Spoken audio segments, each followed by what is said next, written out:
Joe, what happened with Nix in the last 24 hours that led you to believe it was more serious? We did an MRI today, just to make sure we knew exactly where we're at, and it turned out to be a grade 2. And Nixie's tough, and he plays through a lot of stuff, and he didn't necessarily want to go on the DL. We just felt that it's no one that we've ever had that's had a grade 2 is not went on the DL, and it's awful risky, and you risk making it a long time if something else happens. Based on what he was saying, how surprised were you to find out that it was a grade 2? I think we were all surprised, because I noticed it the other night, and and he said he was okay, and he said yesterday he really didn't feel much yesterday, but the MRI revealed something different, and that's why we shut him down. What do you know about Cruz? What do you like about Cruz? Well, he's supposed to be a really good shortstop, and last year he had good numbers offensively. He struggled a little bit this year for whatever reason, but you look at his numbers the last couple of years, and he's swung the bat pretty well, and see what he can do. What was the thought process behind putting him in at shortstop? Gonzalez had a pretty solid night last night, but you just want to get him in right away? Yeah, I want to get him in right away, and you want to see what you have in a sense. This is a guy that, as I said, had some pretty good numbers last year, playing a lot for the Dodgers, and we'll see where he's at. Joe, you didn't suspect anything with Nix yesterday, because it seems kind of a fortuitous set of circumstances that you signed Cruz and then here you go, you need him.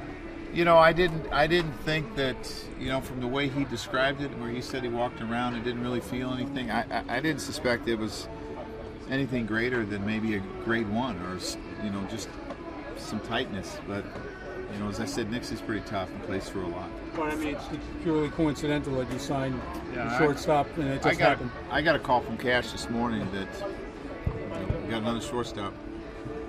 So grade 2s are usually lengthier than 15 days. You expect to be without him for a month or more?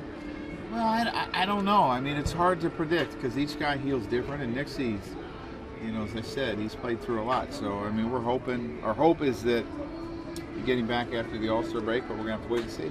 Is there any thoughts of maybe moving Nunez along a little faster if he's healthy down there, giving you some extra help up here? Well, you got to make sure he's ready, and we don't want to bring up a player that's not ready and that's, not ready to produce. So I think that has to take its course.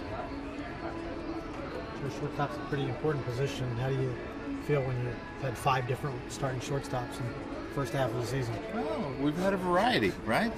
It's not what you predict when you go into a year, but sometimes you got to make do. You ever getting the actual starting shortstop back? Well, I think it's a possibility. I do. I mean, he continues to make progress. I didn't get a report what he did today, so I'm not sure what he did today. Is he any closer to a rehab assignment, do you know? I would say, yeah. I mean, every day he goes out there, I think he's closer in a sense, and he's done a lot more. So hopefully it's pretty soon. Is there anything else to report on Girardi from yesterday? No, he's going to see the doctor Friday. Did you talk or text with Alex after last night? Yeah, he said he felt good. He said he felt good today.